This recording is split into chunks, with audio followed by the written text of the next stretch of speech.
Hello my dear warriors. Meerut से उठी ये चिंगारी जिसने अंग्रेजी सत्ता को पूरी तरह हिलाकर राख कर दिया और जिसने अंग्रेजी सत्ता को ताश के पत्तों की तरह बिखेर दिया। जी हां, मैं उस चिंगारी की बात कर रहा हूं जो हमारे भारत के इतिहास में 1857 में हुई थी और इसी को 1857 की क्रांति कहा जाता है। तो चलिए आज हम भारत के आधुनिक इतिहास के 1857 की क्रांति को डिस्कस करेंगे और इसके कारणों, इसके परिणामों और इसके निष्कर्षों के बारे में जानेंगे। खैर चलिए तो स्टार्ट करते हैं इस लेक्चर को। 1857 की क्रांति, सबसे पहले हम बात कर लेते हैं इसके परिचय की। 1857 की जो क्रांति है इसका परिचय क्या है, यानी आप इसको यदि एड्रेस करते हैं तो किस तरीके से इसको एड्रेस किया जाएगा। 1857 की जो क्रांति है, कई सारे इतिहासकारों ने, कई सारे विचारकों ने अपने अपने दृष्टिकोण के माध्यम से इसको अलग अलग नामों से भी कहा है। जैसे कि अंग्रेजी इतिहासकार जैसे जॉन सीले हुए, उसके अलावा जॉन लॉरेंस हुए। तो जॉन सीले और जॉन लॉरेंस जैसे इतिहासकार जो हैं इसको सीमित विद्रोह कहते हैं। क्या कहते हैं? सीमित विद्रोह। सीमित विद्रोह का मतलब होता है कि वो इस क्रांति को नीचा दिखाने का प्रयास कर रहे हैं। तो चलिए पहले उनके नाम को कोट कर देते हैं। तो यहां पर हैं आपके जॉन सीले और इसके अलावा है जॉन लॉरेंस। तो जॉन लॉरेंस और जॉन सीले जैसे ब्रिटिश इतिहासकार इसको क्या कहते हैं? इसको कहते हैं सीमित विद्रोह। सीमित विद्रोह भी कहते हैं और इसके साथ साथ इसे सैनिक विद्रोह भी कहा जाता है। सैनिक विद्रोह।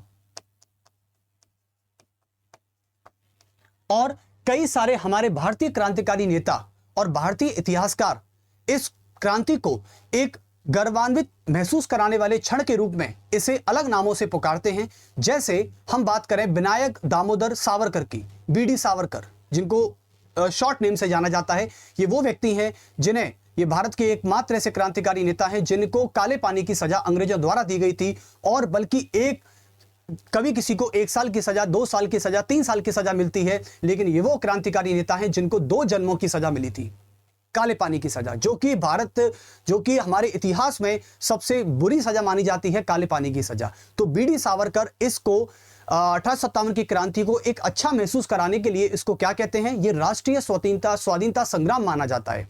ओके। और कई सारे ऐसे और विचारक हुए जैसे कि एमसी मजूमदार हुए। एमसी मजूमदार भी इसको क्या कहते हैं? भारत का पहला स्वाधीनता संग्राम कहा जाता है। तो ये हमारे भारत के लोगों के लिए, भारत की किसान, भारत के जनता के लिए, जब उस समय इन्होंने एकत्रित और संगठित होकर आंदोलन किया था, तो उसी को ये क्या कहते हैं? एक गर्वान्वित महसूस कराने वाला क्षण कहते हैं। चलिए तो उनका नाम भी कोट कर देते हैं। वैसे यहां पे लिखा हुआ है कि बीडी सावरकर के अनुसार यह एक सुनियोजित राष्ट्रीय स्वतंत्रता संग्राम था। अब बात करते हैं परिचय की। सर 1857 की क्रांति का यदि मुझे परिचय देना हो तो मैं किस प्रकार से इसका परिचय दूंगा? देखिए, 1857 की क्रांति भारत के इतिहास में घटित हुई एक ऐसी घटना थी जिसमें 1757 के प्लासी के युद्ध के बाद अंग्रेजों द्वारा अपनाई गई जो नीतियां थी, अंग्रेजों द्वारा अपनाई गई जो योजनाएं थी, जो दमनकारी नीतियां थी, उनके खिलाफ भारत के लोगों ने एकत्रित होकर संगठित और व्यापक विद्रोह किया था। और यही हमारे भारत के इतिहास का एक ऐसी क्रांति है जिसने भारत में स्वाधीनता संग्राम को जन्म दिया। तो यही थी भारत की 1857 की क्रांति। ये बहुत ही मजेदार क्रांति है। अब चलिए, मजेदार का मतलब कहने का सेंस ये है कि जब भारत के लोग एकत्रित हो जाते हैं तो वो किसी भी दमनकारी नीति को तोड़ देते हैं, फोड़ देते हैं। तो चलिए अब बात करते हैं अपने भविष्य के भारतीय राष्ट्रीय आंदोलन को नींव में रखी। आपने कई सारे महात्मा गांधी के आंदोलन को बारे में सुना होगा, आपने आजाद हिंद फौज के बारे में सुना होगा, लेकिन इससे 100 साल पहले भी क्रांति हो चुकी थी भारत में। अब बात करते हैं कि भारत के 1857 की जो क्रांति है इसके वास्तविक और इसके तत्कालिक कारण क्या हो सकते हैं। मैं आपको एक छोटा सा एग्जाम्पल देता हूं।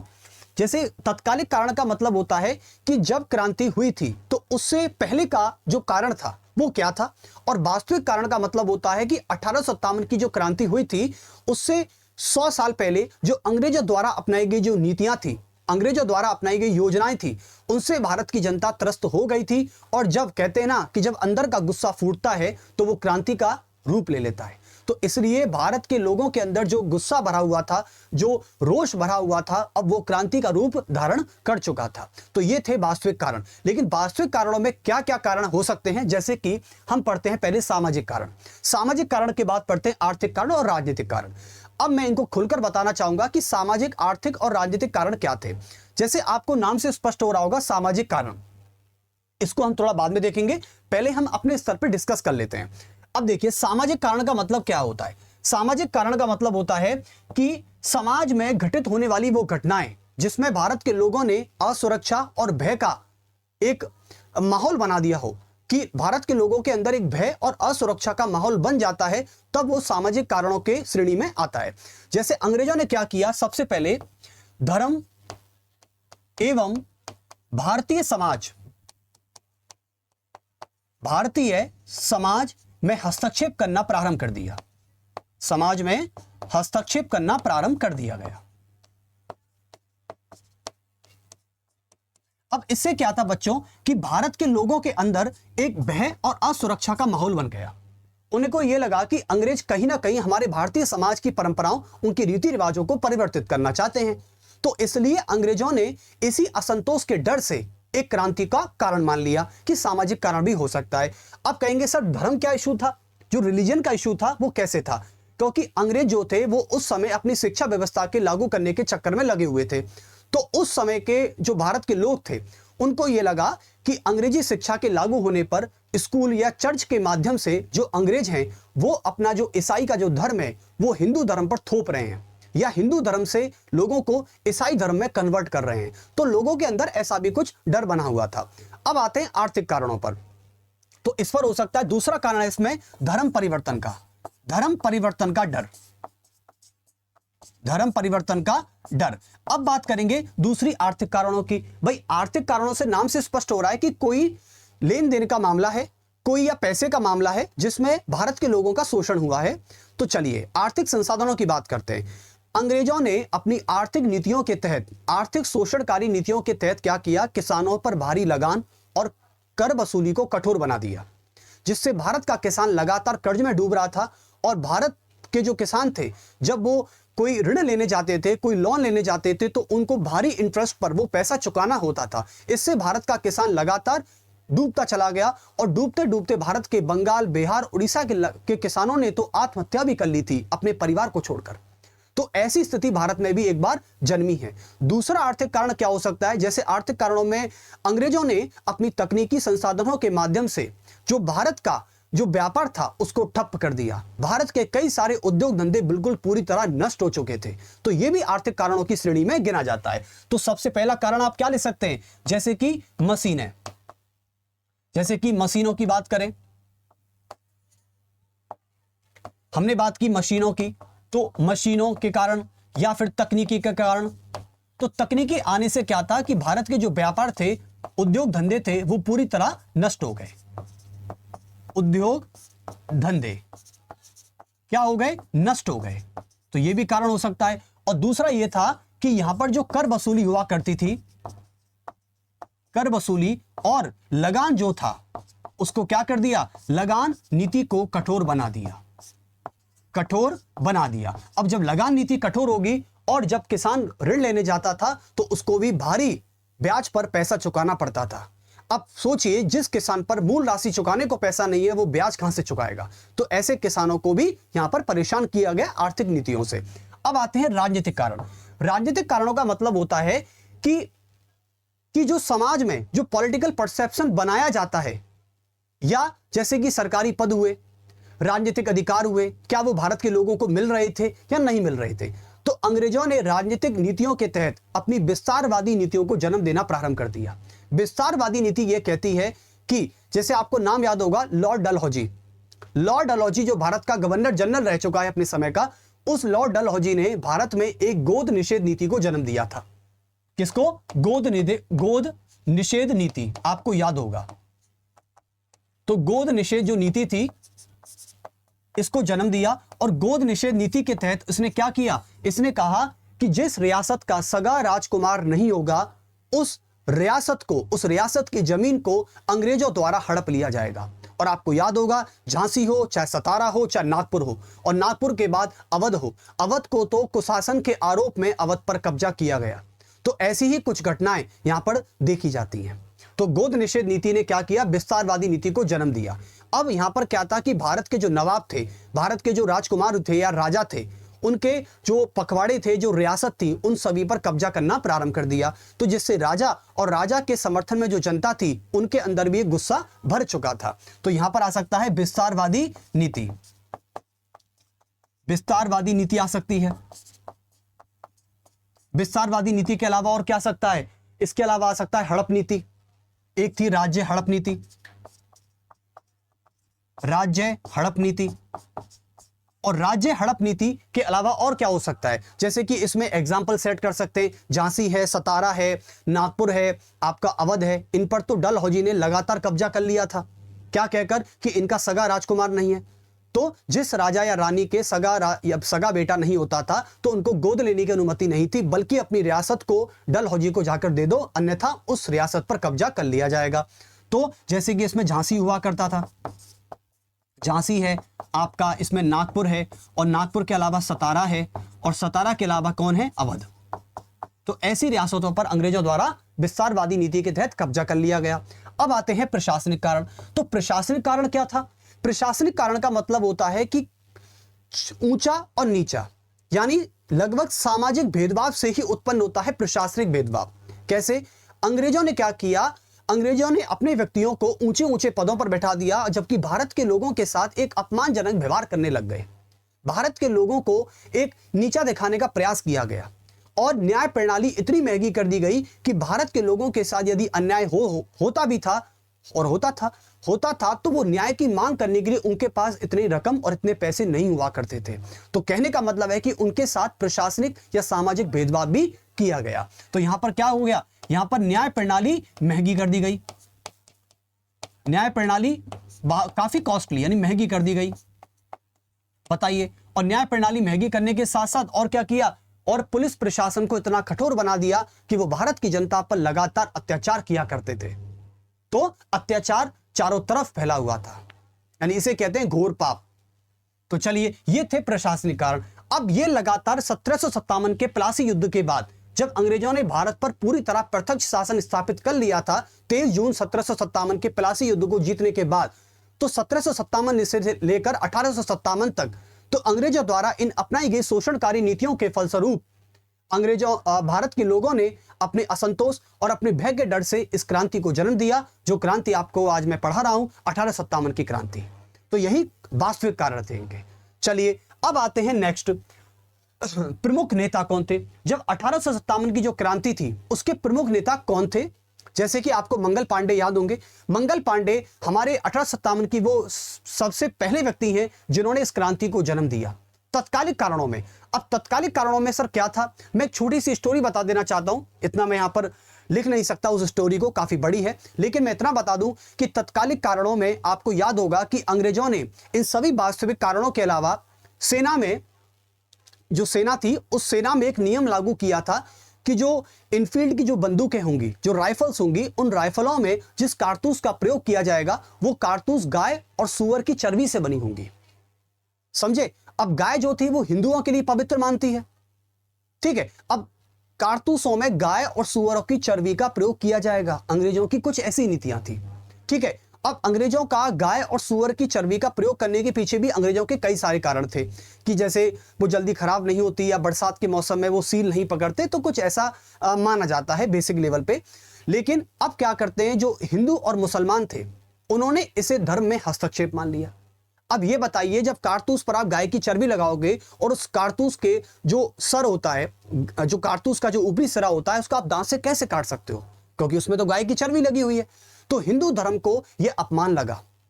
और जो सूअर होता है, जो सूअर की चर्बी होती है, क्योंकि सूअर को मुस्लिम धर्म में हराम माना जाता है, तो ऐसे ही हिंदू और मुसलमान दोनों धर्मों पर कुठारघात किया गया। तो मंगल पांडे ने 29 मार्च 1857 को इस क्रांति को जन्म दिया और गाय की चर्बी से लगे कारतूस को काटने से मना कर दिया। और वहीं से ये कारण तुरंत क्या ले गया, आग पकड़ गया, ये चिंगारी पकड़ गई, और इस चिंगारी ने 1857 की क्रांति को जन्म दे दिया। तो वो हमारे प्रमुख नेता कौन थे? मंगल पांडे थे, जिन्होंने गाय और सूअर की चर्बी वाले कारतूसों को काटने से मना कर दिया था। और ये हिंदू का ही नहीं, बल्कि मुसलमान धर्म का भी बहुत बड़ा अपमान था। खैर उसके बाद हमारे कानपुर से लड़ रहे नाना साहब थे, झांसी से लड़ रही रानी लक्ष्मीबाई थी, जो आपने सुना होगा कि खूब लड़ी मर्दानी वो झांसी वाली रानी थी। उसके अलावा बहादुर शाह जफर जो कि दिल्ली की गद्दी पर बैठे हुए थे, मुगल वंश के ये भी एक शासक थे। चलिए तो यहाँ पे अब इनके बारे में डिस्कस हम कर लेंगे। और इसके अलावा भी लखनऊ से हुए, फैजाबाद से हुए, आपके बरेली से हुए। ये क्रांति मेरठ से उपजी, मेरठ के बैरकपुर छावनी से जन्मी, चिंगारी पकड़ी और आग पकड़ती दिल्ली होते हुए, लखनऊ होते हुए, बरेली होते हुए, फैजाबाद होते हुए ये पूरी क्रांति एक सीरीज में फैल गई। चलिए अब आते हैं आगे, तो इस मैप को देखते हैं। ये क्रांति सबसे पहले मेरठ के बैरकपुर छावनी से लगी और मेरठपुर बैरकपुर छावनी से जब ये क्रांति लगी तो 10 मई 1857 को पूरे भारत के लोग, जैसे जैसे क्रांति चल रही थी, जैसे जैसे रैली चल रही थी, उसमें लोग जुड़ते जा रहे थे। इसमें भारत के किसान भी थे, भारत की आम जनता भी थी, भारत की महिलाएं भी थी और भारत का जमींदारी व्यवस्था जमींदार भी थे। तो कहने का मतलब है दिल्ली से बरेली, बरेली से लखनऊ, लखनऊ से फैजाबाद और फैजाबाद से जगदीशपुर और कानपुर और ये झांसी तक पहुंच गए।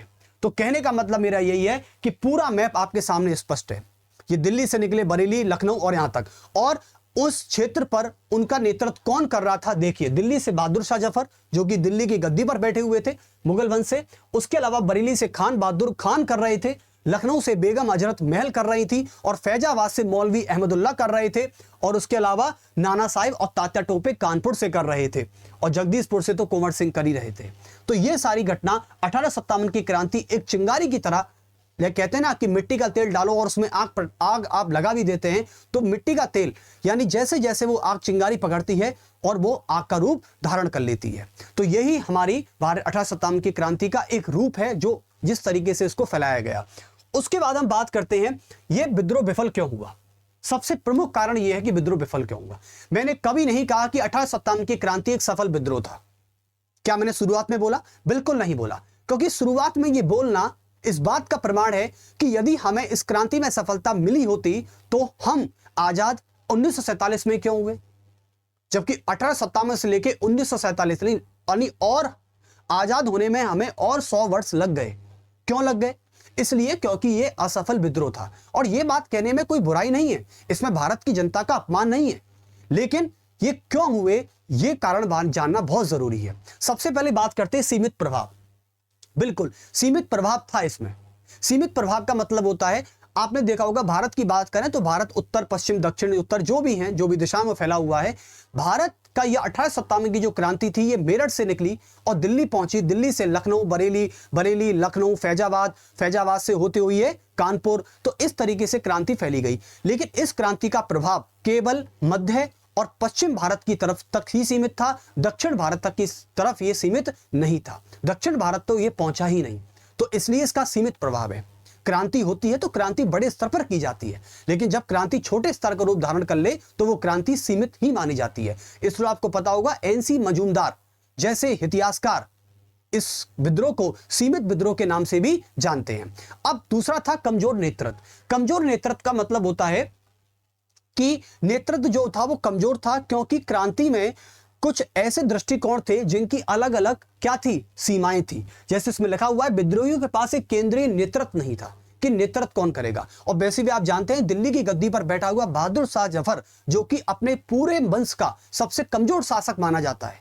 अब जो शासक इतना कमजोर है उससे आप कैसे उम्मीद कर सकते हैं कि वो एक अच्छी लीडरशिप निभाएगा, अच्छी लीडरशिप पूरी करेगा। तो इसलिए तो यहां से बहादुर शाह जफर को हम यहां पर हिट कर सकते हैं। ये कमजोर नेतृत्व है।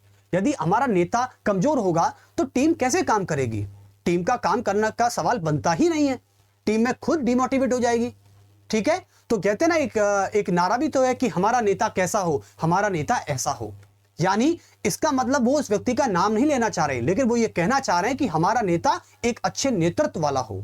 उसके अलावा बात करते हैं संसाधनों की कमी। संसाधनों की कमी का एक प्रमुख कारण है कि आप जब क्रांति करते हैं तो इससे पहले आपके पास गोला, बारूद, ये जो भी जब जितनी क्रांतियों में जो संसाधन इस्तेमाल किए गए हैं, जब भारत आज पाकिस्तान से कोई ऑपरेशन करने जाता है, कोई सर्जिकल स्ट्राइक करने जाता है, यदि उसके पास संसाधनों की कमी होगी भारतीय सेना के पास, तो वो कैसे पाकिस्तान को परास्त कर पाएगा? तो सबसे पहले है कि हमारी रक्षा प्रणाली इतनी मजबूत होनी चाहिए। लेकिन उस समय भारत के लोगों के पास इतनी तकनीकी वाले, अत्याधुनिक वाले हथियार नहीं थे, लेकिन अंग्रेजों के पास तो थे। तो ऐसा भी कहा जाता कि संसाधनों की बहुत बड़ी कमी थी और कभी कभी तो क्रांति जो लोग कर रहे थे उनको एक एक रात भूखा भी रहना पड़ता था। अब युद्ध करने वाले सिपाही को खाना नहीं मिलेगा, चलाने के लिए बंदूक नहीं मिलेगी, तो आप कैसे कह सकते हैं कि वो युद्ध जीत जाएगा। अब आते हैं सीमित भागीदारी। इस क्रांति में बड़े बड़े जो साहूकार थे, बड़े बड़े जो होलकर थे, सिंधिया होलकर थे और शिक्षित वर्ग ने क्या किया, इस क्रांति को बायकॉट कर दिया, इस क्रांति का बहिष्कार कर दिया और इस क्रांति में भाग ही नहीं लिया। तो भाई ये भी है कि जब भागीदारी कम होगी, लीडरशिप कमजोर होगी और संसाधन नहीं होंगे हमारे पास और यह क्रांति एक क्षेत्र तक सिमट कर रह जाएगी, तो इस क्रांति का विफल होना तय है। मैं नहीं कहता कि भारत का पहला स्वाधीनता संग्राम नहीं था, मैं ये नहीं कहता कि भारत का ये पहला स्वाधीनता संग्राम जरूर था, लेकिन यह भारत का असफल विद्रोह भी था, बिल्कुल था। क्योंकि यदि हमें किसी चीज की खूबसूरती की जानते हैं तो उस चीज की कमी को भी बताना हमारे लिए उतना ही महत्वपूर्ण कदम है। चलिए, लेकिन अब हम बात करते हैं ये विद्रोह के परिणाम क्या थे। आपने पता होगा कि जैसे विद्रोह का परिणाम 1857 की क्रांति जैसे ही अपनी चिंगारी ठंडी होने लगी, तो ठंडी होते होते इस क्रांति को वहीं थाम दिया गया और अंग्रेजों की दमनकारी नीतियों ने इस क्रांति को थामा। ये क्रांति रुकी नहीं थी, लेकिन अंग्रेजों ने क्या किया, फूट डालो राज करो नीति के तहत वो तो इस्तेमाल करते थे। षड्यंत्रकारी कुछ साजिशें रची गई जिसके तहत इस क्रांति को थाम दिया गया और कई जगह दमनकारी नीतियों का भी इस्तेमाल किया गया, तो विद्रोह रोका। अब आपको याद होगा जब 1856 से जब ये क्रांति निकली थी और डेट के समथिंग 10 मई की बात करें तो 10 मई 1857 10 मई को यह क्रांति प्रारंभ हुई थी और धीरे धीरे इस क्रांति की चिंगारी जो थी वो धीरे धीरे कम पड़ने लगी। तो अब खत्म हुई। विद्रोह के बाद क्या हुआ, ईस्ट इंडिया कंपनी का अंत हो गया। आपने देखा होगा भारत एक ताज का अधिनियम है 1858 का अधिनियम, जो 1857 की क्रांति के ठीक तुरंत बाद आया था और इसे पास किया गया। उसमें ब्रिटिश ईस्ट इंडिया कंपनी का अंत कर दिया गया और लंदन में बैठी हुई विक्टोरिया जी ने क्या किया, भारत पर पूरी तरह अपना प्रत्यक्ष शासन स्थापित कर दिया कि अब इस भारत को ब्रिटिश ईस्ट इंडिया कंपनी नहीं चलाएगी, पूरा प्रशासन, पूरा व्यापार सब अपने हाथों में विक्टोरिया ने ले लिया। तो ऐसे करके इसे कहते हैं व्यापार एक अधिकार की पूर्ण समाप्ति कर दी गई। ब्रिटिश ईस्ट इंडिया कंपनी को पूरी तरह बंद कर दिया गया। उसके बाद क्राउन के शासन के बाद ऐसा क्या चेंजेस आया, आपको पता होगा। क्राउन के शासन के बाद, जैसे कि इसको थोड़ा सा पॉलिटिक्स से भी कनेक्ट किया जाता है, थोड़ा क्योंकि हिस्ट्री का टॉपिक है तो पॉलिटिक्स से कनेक्ट होगा। जैसे इसमें भारत के गवर्नर जनरल का नाम बदलकर भारत का वायसराय कर दिया गया। उसके अलावा भारत के लिए एक सचिव पद की व्यवस्था की गई और भारत में जो भी व्यापार थे, जो उद्योग धंधे थे, जो प्रशासन था, वो सभी क्राउन रूल के अंडर आ गया। तो ऐसा भी कुछ बताया गया है। क्राउन रूल के बाद ऐसा क्या इंपैक्ट आया और इस क्रांति का क्या इंपैक्ट पड़ा। लेकिन इस क्रांति का सबसे बड़ा प्रभाव यह भी था कि अब ब्रिटिश ईस्ट इंडिया कंपनी या ब्रिटिश सरकार यह समझ गई थी कि यदि भारत के लोगों में डर का माहौल, असुरक्षा का माहौल पैदा किया जाएगा तो भारत के लोग कभी भी ऐसी क्रांति कर सकते हैं। इसलिए मैं कहता हूं कि यह क्रांति अंग्रेजों को ताश के पत्तों की तरह बिखेरने वाली एक नीति थी और इसलिए बड़े गर्व से कहता हूं कि यह क्रांति हमारे भारत के लोगों द्वारा की गई पहली व्यापक और पहली एकत्रित संगठित विद्रोह था और भारत का पहला स्वाधीनता संग्राम था। चलिए, अब उसके बाद हम 2 एमसीक्यू कर लेते हैं क्योंकि वो एमसीक्यू बहुत इंपॉर्टेंट है। देखिए, निम्नलिखित कथनों पर विचार कीजिए। यूपी पीसीएस प्रीलिम्स 2019 में पूछा गया क्वेश्चन है। अब इस क्वेश्चन का आप मुझे जवाब देंगे। आपने सारी चीजें पढ़ी, आपने परिणाम पढ़े, आपने कारण पढ़े, आपने तत्कालिक कारण पढ़े, नेता कौन कौन थे देखा आपने। से कानपुर से नाना साहेब तात्या टोपे थे, झांसी से रानी लक्ष्मीबाई थी और जो बरेली जो फैजाबाद से थे मोहम्मद अहमदुल्ला भी थे, मौलवी अहमदुल्ला, तो ये सारे थे। और पहला देखिए, अब ये कह रहा है कि कौन सा कथन सही है। आपको केवल राइट स्टेटमेंट पर यहां पर क्लिक करना है। एक सही है तो एक पर और एक से ज्यादा सही है तो वो कथन आपको देखना है। तो सबसे पहले आप क्वेश्चन को जब भी पढ़ते हैं तो हमेशा आपकी निगाह किस पर जानी चाहिए। हम क्या करते हैं, किस क्वेश्चन को रीड करने से पहले सबसे पहले यहां पर पढ़ना स्टार्ट करते हैं। सबसे गंदी नीति है, सबसे गलत पॉलिसी है। जब भी आप कभी, और खासकर पीसीएस और यूपीएससी के एग्जाम में बैठे हुए हैं, तो सबसे पहले आपकी जो निगाह है वो स्टेटमेंट वाले क्वेश्चन पर सबसे पहले यहां जानी चाहिए। क्योंकि एक दिमाग का परसेप्शन होता है, वो समझ जाता है कि दिमाग को क्या चाहिए। दिमाग को चाहिए कि भाई कौन सा स्टेटमेंट सही है। अब कौन सा स्टेटमेंट सही है, अब क्वेश्चन को पढ़ना स्टार्ट कीजिए तो आपका दिमाग केवल उस राइट ऑप्शन पर ही जाएगा। देखिए, विचार करना है, सही बताना है। तो 1857 की क्रांति का तत्कालिक कारण केवल कारतूस का मुद्दा था। क्या कह रहे हैं? तत्कालिक कारण केवल कारतूस का मुद्दा था। चलिए, दूसरा, कारतूस विवाद ने सैनिक के धार्मिक विश्वासों को प्रभावित किया। तीसरा है, कारतूस विवाद से पहले भी सैनिक में असंतोष मौजूद था। अब मुझे बताएंगे कि कौन सा आपको राइट स्टेटमेंट लगता है। देखो, हम जानते हैं कि इस क्रांति का तत्कालिक कारण जो था वो कारतूस था, लेकिन सवाल यह है कि ये केवल कह रहा है, क्या केवल कारतूस ही कारण था? जो सैनिकों ने जो विद्रोह किया बैरकपुर छावनी से, क्या वो कारतूस के कारण किया था? नहीं, कारतूस तो उन सभी घटनाओं में से एक थी। तो सर, बाकी की सारी घटनाएं क्या थी? बाकी की सारी घटनाएं थी कि जो अंग्रेजी सरकार थी वो सैनिकों के बीच में भेदभाव करती थी। कभी हिंदू, कभी मुसलमान, कभी हिंदू, दोनों को लड़वाती थी। और सैलरी की बात करें, 2-2, 3-3, 4-4 महीने का सैलरी नहीं मिलता था। तो सैलरी है, वेजेस हैं, वेतन भत्ते हैं, सुविधाएं हैं, भारत के जवानों को तो छुट्टी तक नहीं मिलती थी। तो केवल कारतूस नहीं था, कि कारतूस की घटना के अलावा कई सारे और भी कारण थे जो सैनिकों में असंतोष और असुरक्षा का भाव पैदा कर दिए। तो केवल यहां पर गलत है। तो इसलिए पहला स्टेटमेंट तो बिल्कुल गलत हो गया, बिल्कुल काट दीजिए। अब आते हैं, कारतूस विवाद ने सैनिकों के धार्मिक विश्वास को प्रभावित किया। बिल्कुल करेंगे। जिसमें गाय की चर्बी और सुअरों का मांस प्रयुक्त होगा उस कारतूस में, जो कि मुसलमानों के लिए सुअर हराम है और हिंदुओं के लिए गाय की चर्बी, जो कि अपनी देवी देवताओं का अपमान माना जाता है। तो यह स्टेटमेंट बिल्कुल करेक्ट है। कारतूस विवाद से पहले भी सैनिक में असंतोष मौजूद था। बिल्कुल था। क्या कारतूस से पहले कई सारी ऐसी घटनाएं हो चुकी थी सैनिकों के बीच में कि अंग्रेजी सरकार सैनिकों के साथ धार्मिक आधार पर भेदभाव करती थी। कई बार तो ऐसा बताया जाता है कि जो सिख धर्म था उसको पगड़ी पहनने से भी मना कर दिया था। अब सिखों का जो सबसे पवित्र जो प्रतीक होता है अपने धर्म का, वो तो सिख पगड़ी होता है भाई। आप कैसे मना कर सकते हो? सिखों की तो दाढ़ी कटवानी तक की नौबत आ गई थी अंग्रेजों द्वारा। अब बताइए, तो इसका मतलब है कारतूस विवाद से पहले सैनिक में असंतोष मौजूद था। तो इसमें मुझे कौन सा स्टेटमेंट है? केवल एक, ये तो ऑप्शन कभी नहीं हो सकता। केवल 2 और 3, एक तो बिल्कुल गलत है, ये ऑप्शन को भी गलत करिए। और 1, 2, 3, एक बिल्कुल गलत है, तो डी ऑप्शन तो बिल्कुल ही गलत हो जाएगा। हाँ, हमें 2 और 3 स्टेटमेंट बिल्कुल करेक्ट लगे हैं, तो इसका राइट आंसर है बी। सबसे पहले आप सिविल सर्विसेज के एग्जाम में एलिमिनेशन मेथड का यूज करेंगे सबसे पहले। चलिए, उसके बाद मैं बात करता हूं आपसे 1857 की क्रांति के तत्कालिक कारण के संदर्भ में हमें ऐसा कथन बताना है जो गलत होता है, जो गलत है। तो मेरी निगाह सीधी कहां पर गई? इस पर गई, असत्य पर। एनफील्ड राइफल के कारतूस को दांत से काटना पड़ता था। दांत से तो काटना पड़ता था, तभी तो इस बात का विरोध किया गया था मंगल पांडे के द्वारा बैरकपुर छावनी से। उसके अलावा कारतूस में गाय और सुअर की चर्बी खोने की अफवाह थी। हाँ, मुझे तो ठीक लग रहा है कि कारतूस में गाय और सुअर की चर्बी का अफवाह थी। इस विवाद का प्रभाव केवल हिंदू सैनिकों तक सीमित था, तो ये तो सही है। ये स्टेटमेंट बिल्कुल ठीक है कि कारतूस को दांत से काटना पड़ता था, जो कि मैंने अपनी स्टोरी में बताया गया है। अब ये कह रहे हैं कि इस विवाद का प्रभाव केवल हिंदू सैनिकों तक सीमित था। ओहो, हिंदू क्यों था भाई? जब कारतूस में गाय की चर्बी के मांस का प्रयोग किया गया है, गाय की चर्बी का प्रयोग किया गया है, तो मुझे लगता है कि बिल्कुल ये हिंदू धर्म के लिए एक अपमान का विषय है। लेकिन जो सुअर की चर्बी का प्रयोग किया गया था वो भी तो मुसलमान के धर्म के लिए अपमान का विषय है। तो क्या ये केवल हिंदुओं के लिए हिंदुओं को ठेस पहुंचाता था? नहीं, ये दोनों धर्मों को ठेस पहुंचाता। तो ये हिंदू सैनिकों तक सीमित नहीं था। तो इसका मतलब लगता है यही गलत स्टेटमेंट है, और यही गलत स्टेटमेंट है। तो इस हिसाब से मेरा आंसर क्या होगा? लेकिन चलो फिर भी इसे पढ़ लेते। इसने सैनिकों में विद्रोह की भावना को तेज किया। बिल्कुल किया था।